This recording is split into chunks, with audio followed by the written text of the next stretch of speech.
আবারও বেরিয়ে পড়লাম পুরীর উদ্দেশ্যে জগন্নাথ দেব দর্শনে। এখন আমরা হাওড়া স্টেশনে আসছি। জিরাট থেকে 5টা পাস ধরে হাওড়া পৌঁছেছি। এরপরে সাঁতরাগাছি থেকে ট্রেন। জগন্নাথ মন্দিরে এটা পেছন থেকে ভিডিওটা করছি। এখন 4টে দুয়ারই খুলে দিয়েছে নতুন গভর্নমেন্ট আসার পর থেকে। আস্তে আস্তে সামনের দিকেও যাব। এই জায়গাগুলো যেভাবে সাজিয়েছে, গত বছর এখানে কাজ চলছিল, এবছর এসে দেখি খুব সুন্দরভাবে সাজানো গোছানো, অনেকটাই পরিবর্তন। আজ স্নানযাত্রা মনে হয় না ভেতরে ঢুকতে দেবে, বাইরে থেকেই যতটা দর্শন করা যায়। আর যদি ভেতরে ঢুকতে দেয় অবশ্যই একবার যাওয়ার চেষ্টা করব।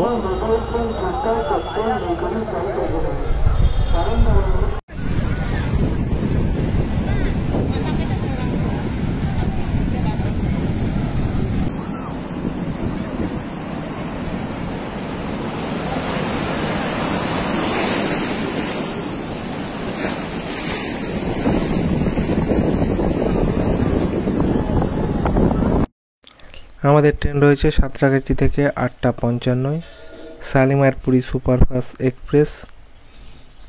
ওই ট্রেন ধরেই যাব। এখন হাওড়া থেকে সাঁতরাগাছি পৌঁছাতে হবে, কিন্তু এইখানে এসে দেখি ট্রেনের প্রচণ্ড সমস্যা রয়েছে, তাই একটু স্টেশনে কিছু কেনাকাটা বাকি ছিল।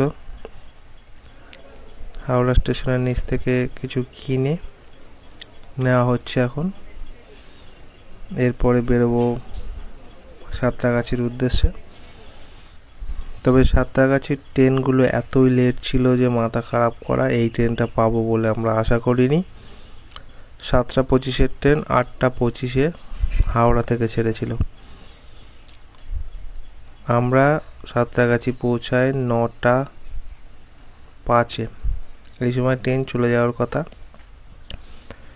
কিন্তু শালিমারপুরি সুপারফাস্ট এক্সপ্রেসও 30 মিনিট লেট করেছে, যার জন্য আমরা এই পুরী ট্যুরটা সম্ভব হচ্ছে। এই প্রথমবার ট্রেন লেট করায় আমরা একটু বেশি খুশি হয়েছি, নয়তো আমাদের মোটামুটি ট্যুর ক্যান্সেলই হয়ে গেছিলো। আর এই দিককার ট্রেনগুলো যে এত লেট সেই সম্বন্ধে আবার ধারণা ছিল না। তোমরা যদি বেরো অবশ্যই সময় করে বেরোবে, কারণ সাঁতরাগাছি পৌঁছানোটাই মেন সমস্যা হয়েছিল আমাদের প্রচণ্ড।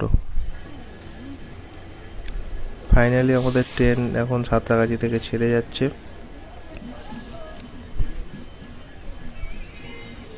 মাঝখানে রাতের আর কোনো দৃশ্য সেরকমভাবে দেখাবো না, সোজা পুরী। অবশেষে ট্রেনটা পাওয়া গেছে, মোটামুটি 30 মিনিট লেট। তার জন্য ট্রেন আজকে পেয়েছি না, খবর ছিল আমাদের, বিরাট খবর ছিল। আর 30 মিনিট লেট। আর এই লাইনের ট্রেন যে এত খারাপ, বাপরে বাপ।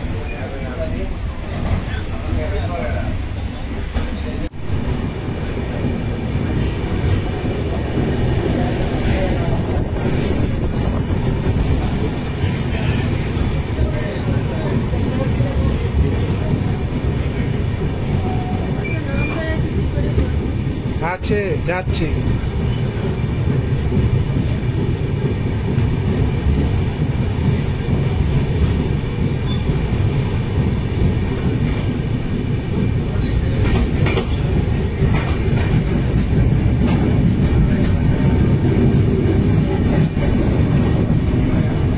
আমাদের সিট ছিল 67, 68 আর 70, দুটো মিডিল একটা আপার। সেক্ষেত্রে কোনো রকম অসুবিধা হয়নি।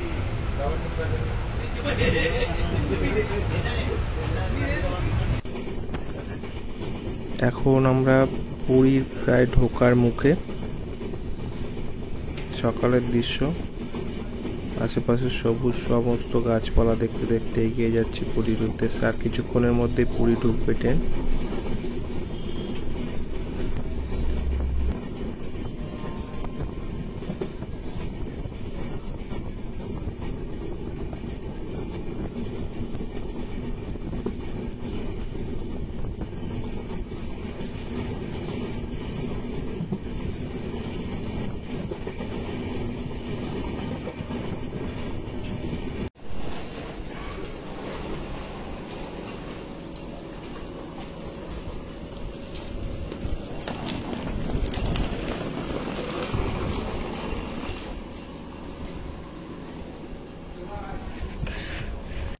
ট্রেন 1 ঘন্টা 40 মিনিট লেট হয়েছে, তাতে অসুবিধা নেই। লেট হওয়ার কারণেই গাড়িটা পেয়েছি, নয়তো আজকে খবর ছিল, বিরাট খারাপ খবর ছিল, পুরো ট্যুর ক্যান্সেল হয়ে যায়। লেট হওয়ার কারণেই আজকে আমরা গাড়ি পেয়েছি। এখন পুরী স্টেশন যাই, সামনে টোটো অটো ধরতে হবে।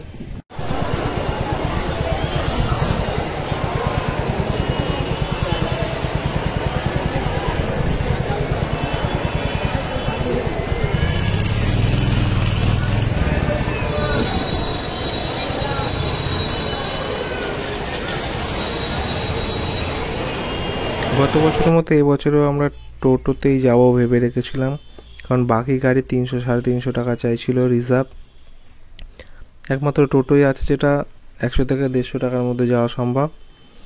গত বছর আমরা 120 টাকায় গেছিলাম টোটোতে, কিন্তু এবছর আর 120 টাকায় ডিল হয়নি। 150 টাকায় আমাদের হোটেল পর্যন্ত পৌঁছে দেবে বলেছে, তাই টোটো করে বেরিয়ে পড়লাম ওখান থেকে হোটেলের উদ্দেশ্যে। 150 টাকা আমার মনে হয় ঠিক আছে ভাড়া, কিন্তু আসার সময় আমাদের 200 টাকা দিতে হয়েছিল, কারণ ওখান থেকে আর বিকল্প কোনো অপশান ছিল না। এইখানে অনেক রকম অপশান আছে, সেক্ষেত্রে বার্গারিং করা যায়, সমস্ত রকম অপশানই আছে। 150 টাকা আমার মনে হয়েছে ঠিক পার হেড। অবশ্য লোক বেশি হলে এর থেকেও কমে যাওয়া যায় অবশ্য। এখন গৌরাঙ্গ মূর্তির পাশ দিয়ে যাচ্ছি, আর কিছুক্ষণের মধ্যেই আমরা হোটেলে পৌঁছাবো।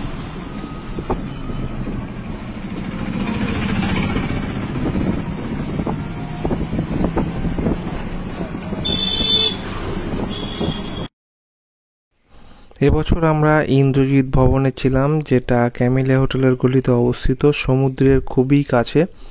এবং এই হোটেলের 401 নম্বর রুম থেকে সমুদ্র দেখা যায়। আমরা 401 নম্বর রুমটা নিয়েছিলাম, যেহেতু এটা সি ফেসিং, তার জন্য যথেষ্ট ভালো এক্সপিরিয়েন্স। এবং হোটেলের বাসনপত্র সম্পূর্ণ ফ্রি, আর গ্যাস ওভেনটা শুধু ভাড়া করতে হয়।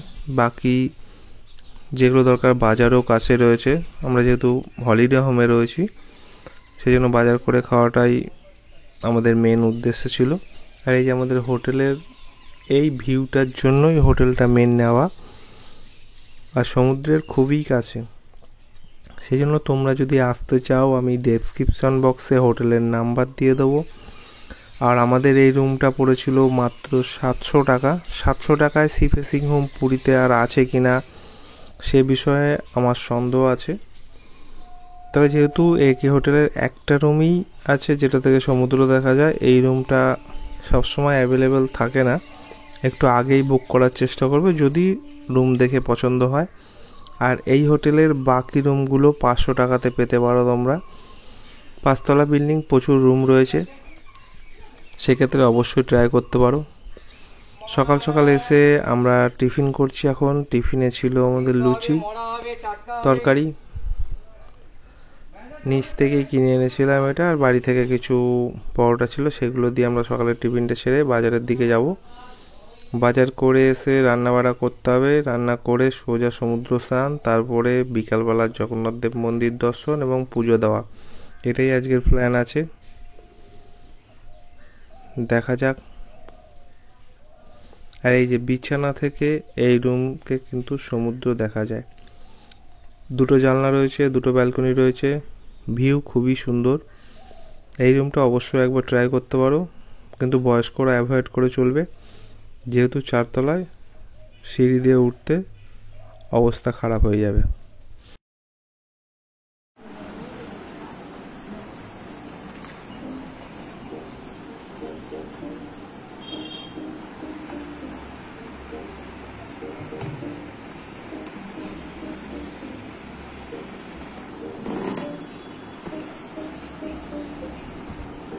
না, শুরু করো।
এখানেই শেষ, আমার কালকে দেখা হবে, যদি সময় পাই কালকে আসবো আবার।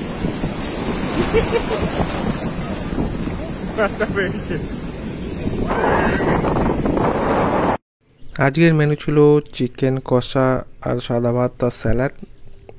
আমরা যেখানেই যাই বেশি আইটেম করার চেষ্টা করি না, কারণ তাতে সময় অনেক লাগবে। একটা কি দুটো আইটেমেই কাজ সারার চেষ্টা করি, সেই জন্য আজকে একদম সাদামাটা চিকেন কষা আর ভাত করা হয়েছে। আজকের মেনুতে এটাই ছিল। খাওয়া দাওয়ার পরে একটু রেস্ট নিয়ে যেতে হবে জগন্নাথ দেব দর্শনে এবং পুজো দেওয়ার আমরা ব্রাহ্মণকে বলে দিয়েছি। কিছুক্ষণের মধ্যেই তার ফোন চলে আসবে, 4টের সময় টাইম দেওয়া আছে, এখন সময় 3:10। 4টের মধ্যে আবার মন্দিরে পৌঁছাতে হবে। তা বিকালের যে ধ্বজা পাল্টানো সেটাও দেখতে হবে এবং পুজো দিতে হবে। আজকের মেন টার্গেট এটাই রয়েছে, যেহেতু প্রথম দিন পুজো দেওয়াটা কমপ্লিট করে নিই। কালকে যাওয়ার ইচ্ছা আছে চিল্কাতে, আর পরশু যাব কোণার্ক মন্দিরে, সকালের দিকটা পরশুদিন স্নান যাত্রা রয়েছে, যার জন্য সকালের দিকটা থাকবো জগন্নাথ মন্দিরে এবং বিকালের দিকে যাব স্কুটি করে আমরা কোনার্ক টেম্পল দেখতে। খাওয়া দাওয়া করে টোটো ধরে আমরা মন্দিরে পৌঁছে গেছিলাম। মন্দিরের ভেতরে যেহেতু ক্যামেরা অ্যালাউ নেই, আগে পুজো দেওয়াটা মেন উদ্দেশ্য, ক্যামেরা এবং জুতো বাইরে রেখে মন্দিরে পুজো দিচ্ছিলাম।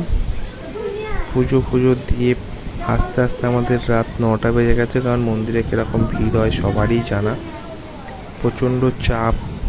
আমাদের তো খারাপ অভিজ্ঞতাই হয়েছে। জগন্নাথ দর্শন তো ঠিক আছে, কিন্তু বয়স্ক মহিলা দুটো ছিল যারা শ্বাসকষ্টের কারণে পুলিশ তাদেরকে সাইড করে দিতে বাধ্য হয়। এই ব্যাপারগুলো অবশ্যই বয়স্ক মহিলা যারা, তাদের হয় রাত্রের দিকে খুব রাত্রে দর্শন করা উচিত যখন ভিড় কম থাকে, কারণ মন্দির 2টো পর্যন্ত খোলা থাকে। সেক্ষেত্রে ভিড় কোনো সময় কম হয় না, একমাত্র 10টার পরে ভিড় কম হয়। বয়স্ক যারা আছে তারা দর্শন সবার করার অধিকার আছে, কিন্তু ওইখানে যদি প্রাণহানি হয় তাহলে সেরকম দর্শনের মানে কি? সেই জন্য কিছু মহিলা ছিল যাদের প্রচণ্ড শ্বাসকষ্ট শুরু হয়ে যায় এবং অজ্ঞান পর্যন্ত হয়ে গেছে 2জন। পুলিশ টানতে টানতে তাদেরকে সাইড নিয়ে গিয়ে কোনোরকমভাবে জীবনটা বাঁচিয়েছে। বয়স্ক যারা আছে তারা অবশ্যই রাত্রের দিকে দর্শন করবে, নয়তো ভোরের দিকে, যে সময় ভিড়টা কম থাকে। আমাদের পুজো দেওয়া কমপ্লিট। ভিডিওটা এই পর্যন্ত দেখার জন্য সকলকে ধন্যবাদ। পুরীতে সেফলি সবাই ঘোরাফেরা করো, অবশ্যই নানা জায়গায় ঘোরো।